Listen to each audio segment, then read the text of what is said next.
kung yung paragraph na yan, lines 5 to 7, Opo. ay nandun sa special provision, ang layo po nung binasa ninyo, hindi naman yung paragraph na yan eh.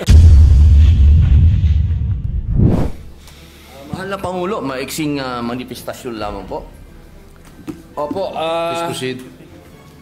Ginoong Pangulo, matiyaga pong naghihintay ang inyong lingkod na matalakay po ang matagal na pong nabinbin. Ito pong patungkol po sa Medical Cannabis Bill. Inaantay ko po na ito ay mapag-usapan po sa plenaryo at inaantay ko pa rin po ang aking mga kasamahan na mag-i-interpellate po dito. Nais ko lamang pong magtanong kung hanggang kailan po ako mag-aantay sa interpellasyon. Napakahalaga po sa akin ng bill na ito. I have been patiently waiting for my medical cannabis bill to be discussed in plenary, but unfortunately not one of my colleagues is prepared to interpellate this measure. Be that as it may, I will be waiting here for the availability of my colleagues to interpolate. Yun lamang po. Maraming salamat po. Thank you, Senator Padilla. Yes, Minority Leader. Mr. President, the minority is always prepared. It's a matter of scheduling by the majority leader. Yes. Maraming salamat po. May we ask the Majority Leader if it is in the agenda for today? Yes, Mr. President, it's in the agenda, but we are prioritizing those measures that are already in the advanced stage, Your Honor, Mr. President. Yes, maybe we can ask our colleagues if they are ready to interpolate the measure of Senator Padilla. Maybe we can ask the members of the majority first if those who are scheduled to interpolate the bill of Senator Padilla.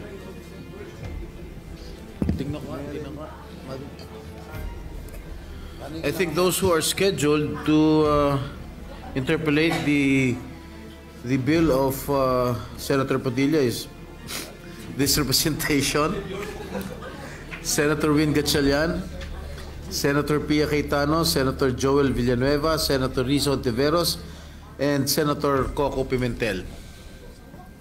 I think, is Senator Sherwin ready to interpolate? He is here right now. The medical cannabis bill. We can tackle it.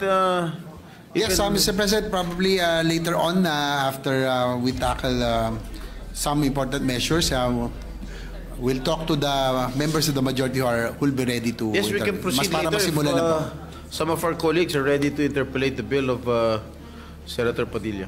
Maraming salamat po uli sa ating pinunong minorya sapagkat napakahalaga po ng panimulang salita sa usapin nito sapagkat ito pong ating isinusulong, ito po ay bunga ng isang revolusyon na naganap sa ating bayan na ipinaglalaban po ang kaban ng bayan. Ibig pong sabihin, ito pong COA na atin pong binabanggit dito, Ginoong Pangulo, ito po ay napakahalaga ng papel nito sa ating bayan. Sapagkat kung atin pong babalikan ang kasaysayan ng ating bansa, nabuo ang revolusyon dahil sa kapabayaan, pangungurakot, pagnanakaw, lahat na po, sabihin na natin, kaya po nagbunga ng revolusyon. At kung titingnan po natin sa 1987 Constitution, napakalaki po ng papel ng COA. Ang sabi po dito sa Article 9, Constitutional Commission, ayan po letter D, Commission on Audit. Ayan po. Ginoong Pangulo, ang sabi po dito, the Commission on Audit shall have the power, authority, and duty to examine, audit, and settle all accounts pertaining to the revenue and receipts of and expenditures or uses of funds and property owned or held in trust by or pertaining to the government or any of its subdivisions, agencies, or instrumentalities, including government-owned or controlled corporations with original charters on a post-audit basis. Medyo mahaba-haba po ito. Kasi kasama po dito, pati po yung mga state colleges, lahat po ay sakop ng COA, Ginoong Pangulo. Ngayon, meron lang po tayong pinagdadaanan na, siyempre po, sa takbo po ng panahon, mahal na Pangulo, hindi naman po pwede na magmula po 1987 na nagawa po itong saligang batas, ang pinakamataas na batas dito sa ating bayan, hindi po nagkakaroon ng mga hakbangin para palakasin pa ang binigay na kapangyarihan sa COA. Alam niyo po, Ginoong Pangulo, ang ating pong COA ay masasabi po natin na international na ang kanilang standard. Dahil sa amin pong mga ginawang pagdinig, ang COA po ay miyembro at palagi ang uma-attend ng mga international seminars at studies patungkol po sa pag-audit. Ang kailangan lang po natin ngayon, mga mahal kong kababayan, ay yung kapangyarihan na ibinigay po sa kanila ay palakasin natin. Hindi inuulit ko po Hindi po natin dinadagdagan. Wala po yan, bawal po yan. Ang gusto po natin, mahal na Pangulo, ay palakasin po yung mga ibinigay sa kanilang kapangyarihan. Kaya meron po dito sa ating panukala na mga bago pong probisyon. Pero ito pong mga probisyon nito, mahal na Pangulo, hindi na po ito bago. Meron pong ilan na pinapractice na, meron pong ilan na masasabi nating bago. Pero yung pong mga bago na yun, pagka atin pong pinag-usapan, ay parang hindi na rin bago. Kaya po, aking mahal na Pangulo at ang atin pong pinakamamahal din na pinunong minorya, na pagka binalikan po natin ang kasaysayan, ako po ay talagang punong-puno ng kaligayahan sapagkat ang tatay po ng ating pinunong minorya at ang tatay ko po'y magkasama. Sila po'y magkasama nung panahon ng revolusyon. Kaya ito pong pinag-uusapan natin ay parang continuation po ito kung ano ang pinaglaban ng aming mga ama. Kaya ako po, mahal na Pangulo, hindi ko po sinasabing ako po'y eksperto, hindi po ako magaling sa batas. Hindi din po ako mathematician, hindi din po ako auditor. Ako po isang revolusyonaryo. Kaya ang hinihingi ko po sa aking mahal na kaibigan, sa ating pong pinunong minorya, ay maging kapartner ko po siya dito sa paglinang ng panukala na ito. Sapagkat naniniwala po ako na ang pinaglaban ng aming mga ama hanggang ngayon, ito po ang natatanging lamang panglaban ng taong bayan sa korupsyon. Ito lamang pong COA. Maraming salamat po, Ginoong Pangulo. Salamat po. At marami na pong nasagot dun sa opening statement ng ating sponsor, ang ating mga concerns. Pero ito pong ating panukala ay isa po itong code. Opo. Tama po. So, ang gusto ba natin mangyari dito na lahat ng ating gustong malaman tungkol sa government auditing ay dito natin makikita at mahanap sa panukalang ito. Opo. Alam niyo po, katunayan po, mahal na Pangulo, noong nagsagawa po kami ng pagdinig, napaka eye-opener po. Sapagkat marami po talaga na hindi naman nasasaad sa batas, pero kanila na po itong isinasagawa at ginagawa na po nila. Ang kailangan po natin ngayon na Ginoong Pangulo, maging batas po para mas lalo pong maging masabi pong matalim ang kanilang ipin po. Pero yung mga sinasabi po nating existing practice na ngayon na ginagawa nila ay ano po ang legal basis nun? Opo. Kasi ito ba ay, siyempre, bago nila ginawa yan, kinover muna nila sarili nila ng, ano ba tawag, circular ba? Opo, Is it circular. O, Opo. sige. Ano po ang legal basis ng Commission on Audit para sa kapangyarihan nila sa pag-issue ng circular?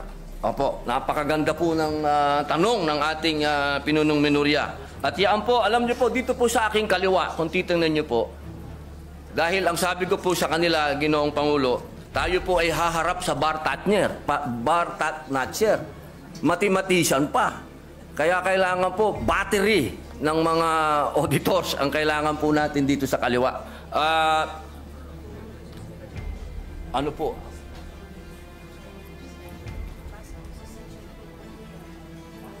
Yung legal basis na yun ay, ano sa Section 2 ng Konstitusyon. Opo. Dito po, sa nakalagay po sa ating konstitusyon, sa Section 2 po, ng letter D, the Commission on Audit, dito po sa Section 2, number 2, sabi po dito, the Commission shall have exclusive authority subject to the limitations in this article to define the scope of its audit and examination, establish the techniques and methods required therefore. Yun po, nasa konstitusyon po, mahal naming Pangulo, na sinasabi po dito, meron po silang karapatan na maggawa ng mga techniques, establish techniques, methods sa pangalan po ng circular. Apo. Yung susunod, mas importante rin po. Sige po, basahin ko na po. Baka kasi English baka may Tagalog kasi dito. Meron kasi Kaya nga po, ang ating may konstitusyon Tagalog tayo. actually ay nakabandato dyan na merong Tagalog version ng ating konstitusyon. Sige po, pwede po natin gamitin yun. Tagalog sana para maintindihan ng ating mga kababayan. Masyado akong spoken in dollar. Tagalog. Tuloy ko muna po sa English. Sige po. Due to insistent public demand. Therefore, and promulgate accounting and auditing rules and regulations, including those for the prevention and disallowance of irregular, unnecessary, excessive, extravagant, or unconscionable expenditures or uses of government funds and properties. Malinaw po dito, Ginoong Pangulo. Ito po naman sa Tagalog, dapat magkaroon ang komisyon ng tanging otoridad batay sa mga katakdaan sa artikulong ito na magtakda ng saklaw na audit at pagsusuri nito, magtatag ng mga kaparaanan at pamamaraan na kinakailangan ukol doon at maglagda ng mga tuntunin at alituntunin sa pagtutuos at pag-audit kabilang ang mga ukol sa paghadlang at di pagpaghintulot sa mga paggugol o paggamit ng mga salapi at ari-arian ng pamahalaan na tiwali, hindi kinakailangan, labis-labis, maluho o hindi makatwiran. Yun po, Ginoong Pangulo. So, sa ngayon po, ang COA, aside from the circulars that they have issued, and aside from the constitutional basis in the 1987 Constitution, ano po ang batas na nag-govern sa kanilang mga kilos? Sa ngayon po ay Sa ang ngayon, saligang yes. batas. At siyempre po, yung pong nakaraan, nung panahon po ng tayo pa po ay nasa panahon pa ng Marcos Sr., meron po tayong Presidential Decree 1445. Opo, doon po nagbase halos... Opo. And that is a 1978 law. So, ibig na, ang gusto natin na sabihin ngayon, ang basic and fundamental auditing code na sinusunod ng COA sa ngayon is a 1978 law. Opo, Okay. opo. Yung 1978 auditing code na yan, paano naman siya binago ng mga detalye na nandun sa 1987 Constitution?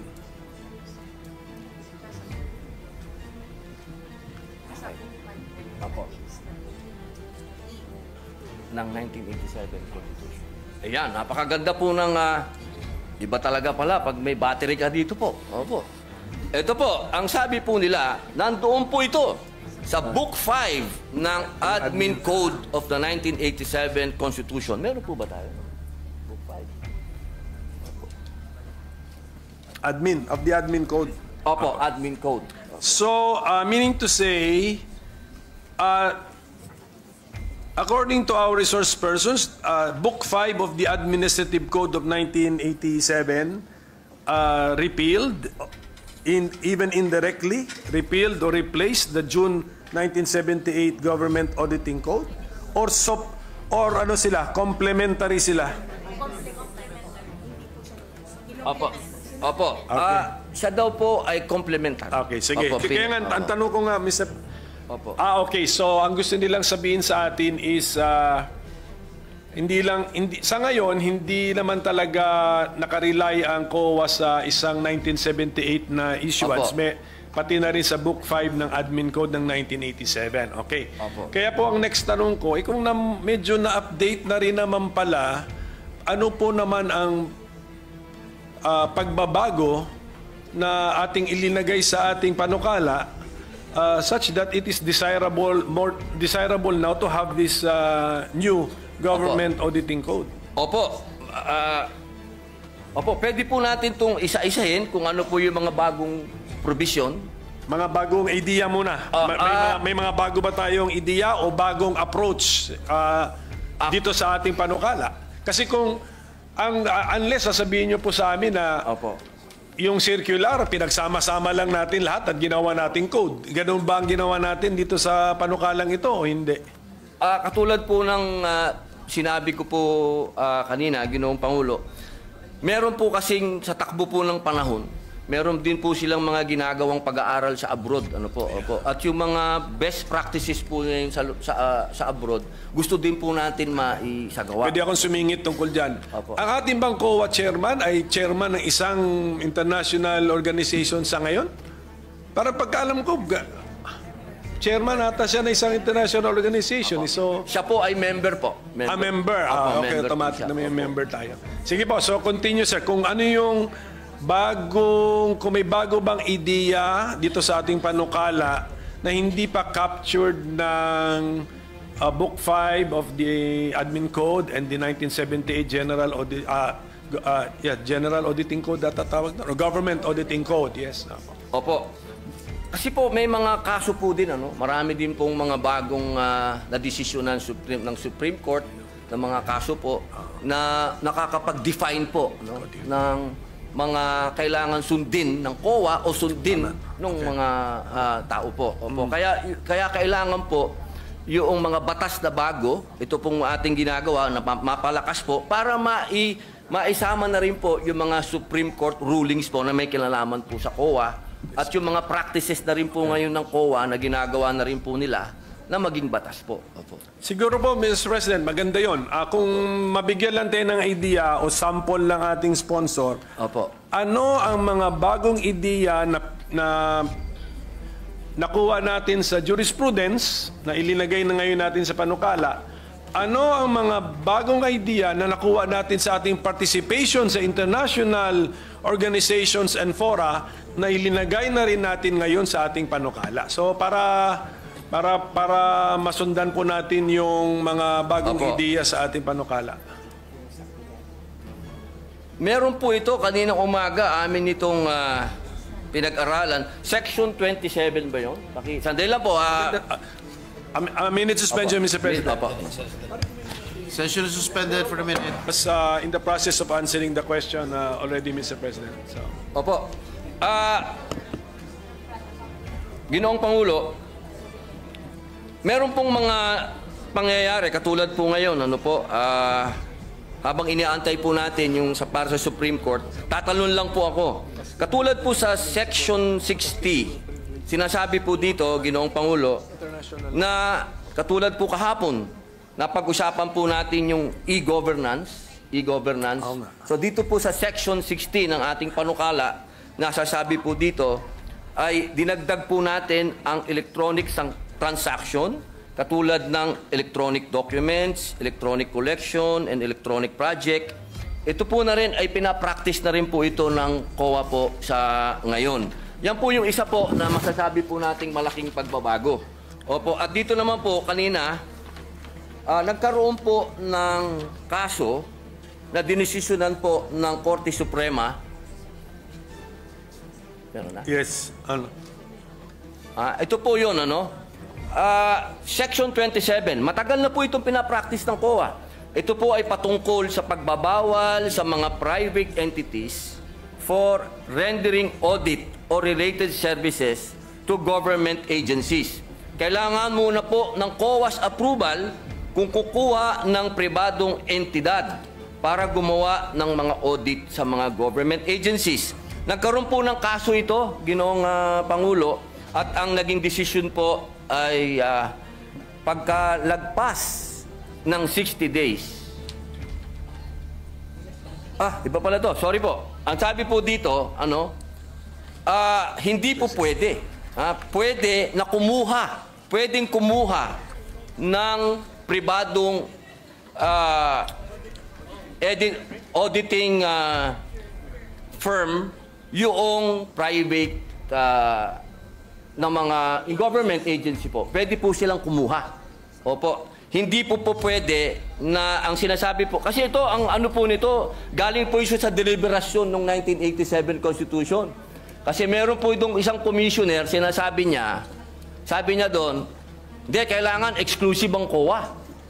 Ang sabi naman po ng ibang commissioner, ay hindi pwede. Natalo po siya sa bilangan. At yun po ang ginamit ng Supreme Court na argumento na hindi po pwede na exclusive. Kailangan pwede silang kumuha ng iba. Yun po yung mga desisyon na masasabi po natin na nangyari. Meron pa pong isa. Opo.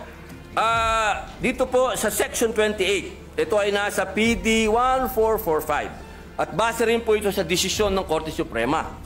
Ito po ay patungkol sa probisyon ng pag-hire ng law firms o private lawyers. Ito po ay alinsunod sa desisyon ng Korte Suprema. Kasi alam niyo po, minsan kailangan magpaalam pa sa COA, hindi na po, kumbaga, nagkakasuhan na. Ginoong Pangulo, nagkadimandahan na, wala nang panahon. Ang sabi po dito, na kapag lumagpas na yung 60 days, deemed approved na po yung request ng kung sino man pong ang gustong mag-hire ng lawyer, private lawyer. Yun po yung mga masasabi nating bago na meron po talagang bigat. Kasi ito po ay may kinalaman na sa mga desisyon ng Korte Suprema at ganoon din po doon sa paparating po na e-governance. So, hindi pa po ito natitesting, itong Section 28, kunyari lumampas ng 60 days, gumastos na ngayon yung... Meron na pong desisyon. Meron na pong desisyon ang Supreme Court. So, sa ngayon, disallowed. Pero ang COA, wala pa po. Ilalagay po natin ngayon sa batas. Kaya nga, kung wala ito, kaya sa ngayon, disallowed. Hindi pwede. Kung pagbabasihan po yung desisyon ng Supreme Court, what was the decision? Allowed? The Supreme Court allowed the expense of government in the hiring of private lawyer or 60 days. Or sustained the decision? 60 days po So even the 60 days is in that decision? Hindi ako familiar po sa decision na yun. Opo. So, okay. Oo. Yun po, malinaw po yun Malinaw po, Ginoong Pangulo, na halimbawa po, katulad po ng Pisan, di ba? Pisan, nag-hire po sila ng lawyer nila, lumagpas po, hindi po, ang nangyari ang tagal po, hindi po nila maantay-antay yung approval ng COA. Ang sabi po, 60 days, deemed approved na po yun. Pag lumagpas. Okay. Ngayon, kinaklaro natin dito. Opo. Sige po. How about sa international best practices? Meron ba tayong napulot doon na linalagay ngayon natin dito sa ating panukala? Ano pong tawag? Section 26. Ayun! Nako, ito po yung pinakamaganda na pinag-usapan po namin. Ako gusto ko po ito. Kasi maraming lugar na hindi napupuntahan ng COA. Nakalagay po dito sa Section 26. Institutionalizes COA Citizen Participating Audit Program. Ito po yung Deputized Citizen Participatory Office. Since 2016 pa po ito, ginagawa nyo na. Opo, nagde-deputize po sila. Opo, ng mga mga CPA po, no? Tawag po nila CPA, mga opo. Kaya po ito po ay napakaganda sapagkat marami pong lugar dito sa ating bayan ang hindi po napupuntahan, Ginoong Pangulo. So ito pong participation ng civil society organizations na natin ay linilimit natin sa remote and critical areas. Bakit hindi natin gawin as a general rule? Opo. Sama sila. Actually, general rule po siya. Opo. Well, ito pang ang pagkasulat natin ay located page 20, line 17 to 18 nakasulat dito. Monitoring of projects located in remote and critical areas. So, mukhang maganda itong idea na ito. Bakit din natin gawing partner ng COA ang CSO? For all, if you want. Opo, yun daw po, practice na po na raw nila Ginoong Pangulo. Ito po yung ginagawa na raw po nila. Opo. So, balikan po natin itong 26. Ano natin? Opo. I-expand po natin. Opo. Hindi ba sa bidding ay required, sa public bidding, required ang mga observers from civil society rin? NGO? Ganon? So, pag ino-audit ba ng COA ang isang project, tinitignan ba nila how the public bidding was conducted? Kasali po ba yun? Do they also, and in the process, do they look for the participation of the CSO or NGO or PO? Wala yung... Pwede pa natin ito Okay po. Limited lang daw po ang binibigay. Sige. Opo, doon sa... Pero sa lahat po ng bidding nandun. Kayo? Ang COA. Opo, ang COA po nandun. Sa lahat po ng bidding na... Sige pa, so nakita naman natin yung... Andun yung attempt sa Section 26. Hindi ano na natin? Mas broad na. Ano na natin yung spirit nung anong panukala, nung section po, ayusin na po natin. Opo. Tapos Mr. President, bago ko ito malimutan, may mga concerns na riniraise yung mga private entities na it's either meron silang ano ba yun yung sa PPP? PPP. Because of the PPP, allowed ang private entities na parang meron siyang merger of activities or transactions with the government. Yun, meron silang isang section po rito, section 24, if I'm not mistaken, na yun po ang concern nila na ano bang klaseng audit authority ang gusto ma-exercise or pwedeng ma-exercise ng COA sa kanila under our bill, Mr. President? Opo. Ito po ay napakagandang tanong po ng ating pinunong minorya sapagkat ito po ay napakarami na po talagang tumawag din po ng aking pansin dito sa usapin nito. Kaya ito din po ay nagkaroon din po kami ng napakahabang talakayan dito. Ngunit ako din po ay nasagot ng COA sapagkat una po nilang sinabi sa akin na meron daw po talaga na tinatawag na Republic Act 11966. Ito pong RA na to sa second paragraph, section 31 ng PPP Code. kung saan sinasabi po na ang mga PP projects awarded subject sa Government Audit Code or 2009 Revised Rules of Procedure ng COA and amendments thereto. Sa provision na ito, itinakda rin the COA in consultation and coordination with the PP codes shall adopt and promulgate the necessary framework and guidelines on accounting and auditing PP projects. Kaya dito po, sa ating Section 24, maliwanag naman po dito, ito ay patungkol sa limited jurisdiction ng COA sa mga private entities, kasama na rito ang public utilities. Kung meron po tayong mga pumasang batas na patungkol po dyan, yung RA number 11659, ito po yung Public Service Act. Opo, na sinasabi din po na sinabi po ng korte na hindi naman to unconstitutional. So, sila po ay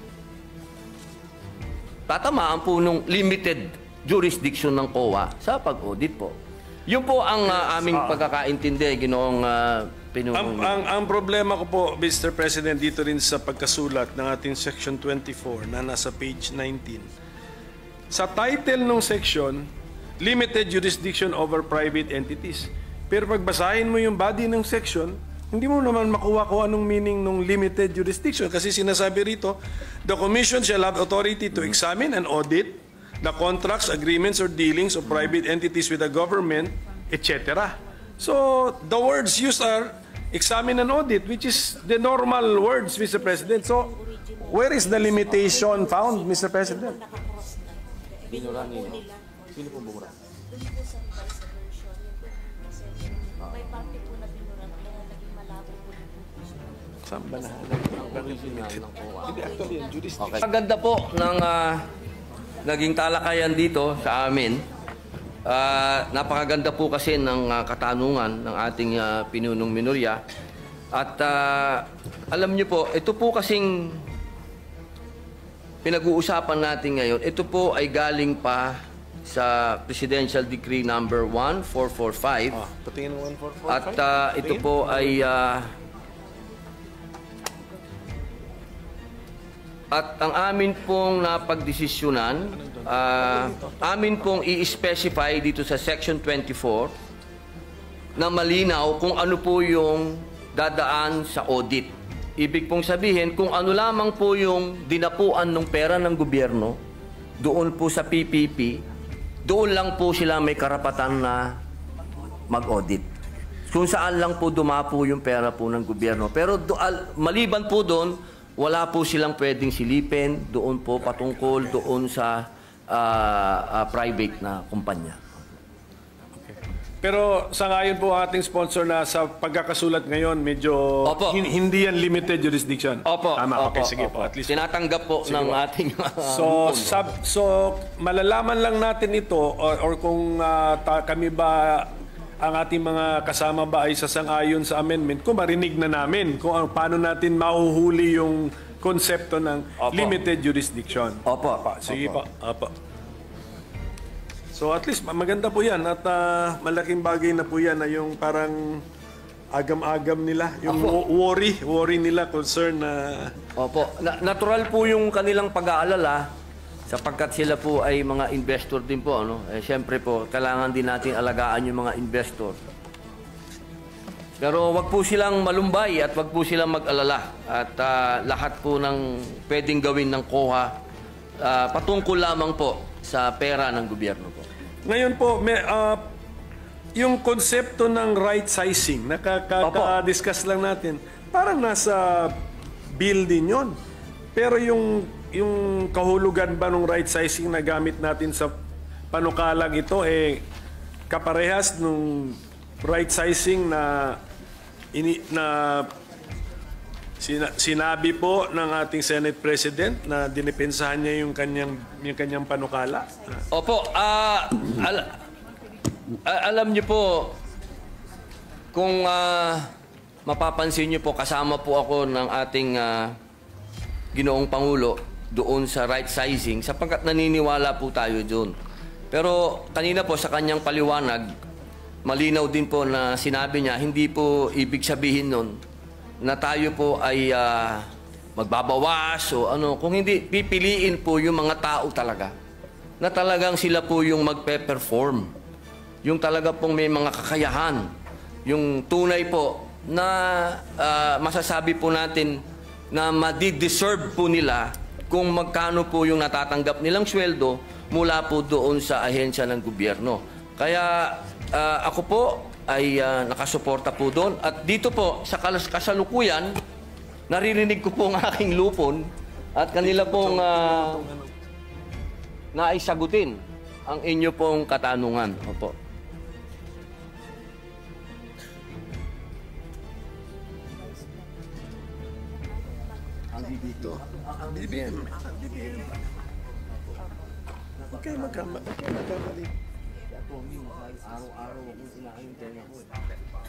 Opo.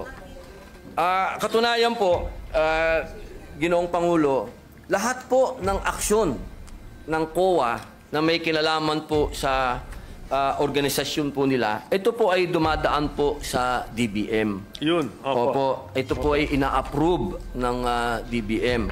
Ang kanila pong tinatawag na revised plantilla. Opo. Wala po silang pagmamalabis po na ginawa patungkol po sa right size. Hindi natin binabago yon. Yung authority ng DBM na daanan ng kanilang ideya o proposal at magbigay ng approval ay nandito po sa ating panukala. I-retain natin yon. Opo. Opo. Kasi meron po akong, kunyari po nasa page 17, lines 5 to 7. 5 to 7. Yes, the commission proper may effect changes in the organization and functions of the commission as it may deem necessary in the exercise of its fiscal autonomy in order to carry out its constitutional mandate. Hindi po ba pwede itong ma-interpret? Kasi doon sa word na organization, pati function nga eh.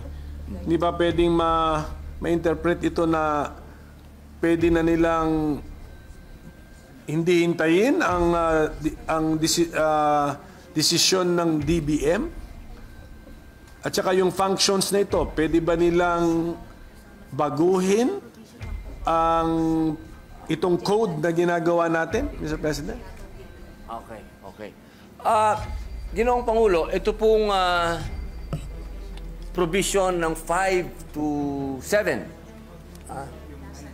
Line 5 to 7. Page 17. Opo.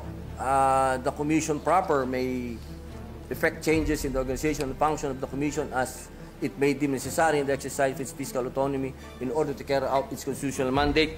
Opo, yun po ang kasagutan po nila. Nasa special provision daw po ito ng GAA. Hindi, paano nga to na paano interpretation po nito? The commission, the COA can create additional positions and not need the DBM's approval because meron silang exercise of fiscal autonomy? Opo, basta hindi lang po sila lumalagpas sa budget. Basta nandun lang po sila sa budget. Paano sila nabigyan ng budget in the first place? Di ba kung kinocompute ang budget, PS, MOE, capital outlay. Pero lahat po yun, Ginoong Pangulo, dumadaan pa rin po sa DBM yun lahat. Opo, upon approval po ng DBM. So ang gusto natin sabihin, ito pong paragraph na ito ay nasa GAA at lumalabas yan year after year after year. Check mo. Special provision po. Pwede po natin basahin. Sige po, titingnan na lang po natin. Basta, kasi ayaw natin ng natin ng... Doon po ba sa... sige, pakitingin na lang po yung... Doon po ba? Pati po ba sa special provision ay binanggit ang fiscal autonomy? Ito po. Tingnan natin. Opo. Page. Saan to? Page 11. Andito? Dahil po. Minute suspension po. Standing any provision of law to the contrary and within the limits of appropriations in this act the chairperson of the Commission on Audit, COA, is hereby authorized to formulate and implement the COA's organizational structure. B, fix and determine the salaries, allowances, and other benefits of the COA personnel in accordance with the rates and levels authorized under RA number 6758 as amended, and RA number 6686 as amended. And C, create new positions, transfer an item, or make other adjustments in the personal services itemization whenever public interest so requires. Implementation of the foregoing shall be subject to compliance with organization, staffing, and position classification and compensation standards of the DBM. Scrap and build policy and submission to DBM of a resolution stating the changes in the organization and staffing in accordance with the foregoing standards and policy for proper documentation. Yun po, Ginoong Pangulo. Okay. Wala bang Tagalog niya? Pero alam niyo yung tanong ko po. Kung yung paragraph na yan, lines 5 to 7, Opo. ay nandun sa special provision, ang layo po nung binasa ninyo, hindi naman yung paragraph na yan eh. So siguro ang sinasabi nila sa atin, kinompress yung at linagay.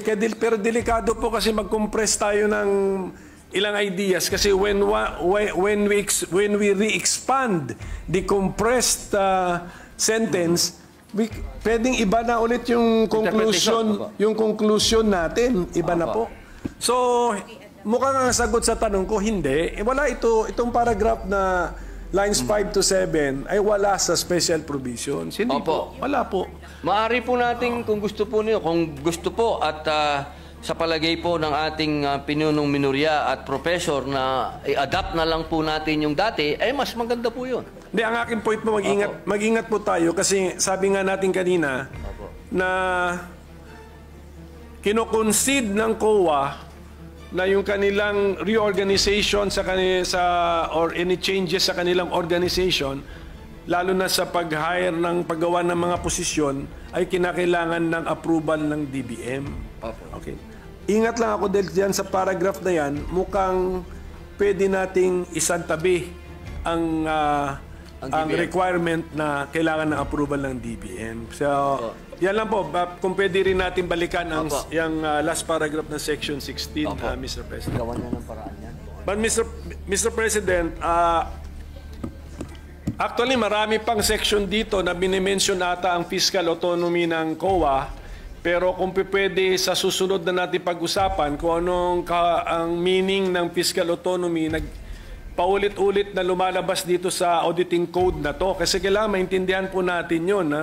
Kasi meron din akong bill sa judiciary fiscal autonomy. Tama, tapos ang CHR claims na meron silang fiscal autonomy. Nawala naman yung phrase na yun sa constitutional provisions concerning the CHR. So at this point, Mr. President, with the permission of our sponsor, if this representation can suspend his interpellation on this very important law. Alam kong very important ito, alam ko timely ito, alam ko nagmamadali tayo. We will extend our full cooperation, but unfortunately this is a code sa sheer length. Kailangan ng talagang daanan natin ito. Pero mas importante sa importance niya Kasi buong gobyerno subject to this code, plus yung limited jurisdiction sa mga private entities na magdi-deal sa gobyerno, aabutin din sila ng code na ito. So ganun po kahalaga ito.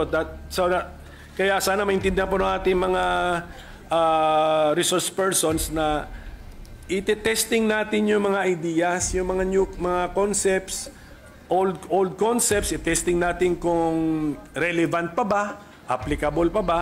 Then kung yung mga new concepts, ite-testing din natin kung mag-work ba sa tunay na buhay. So that is the purpose of our interpellation. But we are the minority is supportive of this bill. Napapanahon na. If 1978 yung PD, 1987 yung Book 5 ng Admin Code, ano na po yun? I mean, 30 plus years na ang basis. Nagbago na mundo. Sige po. So, and of course, I know for a fact na very exposed ang ating mga auditors to their participation in international organizations and fora. And in fact, meron tayong mga auditors na hina-hire ng UN. Tama? Tama. So, must be, ano na yun, parang, anong tawag mo nun? Parang, ano ba yun? Parang endorsement or ano ba yun? Patunay na po yun. Patunay or pagkilala sa galing at abilidad at reputasyon ng ating mga auditors. Okay? So, yun lang po yun. So, I hope they understand may konting delay but this is a necessary delay. I hope they understand. So, thank you, Mr. President, if I can suspend my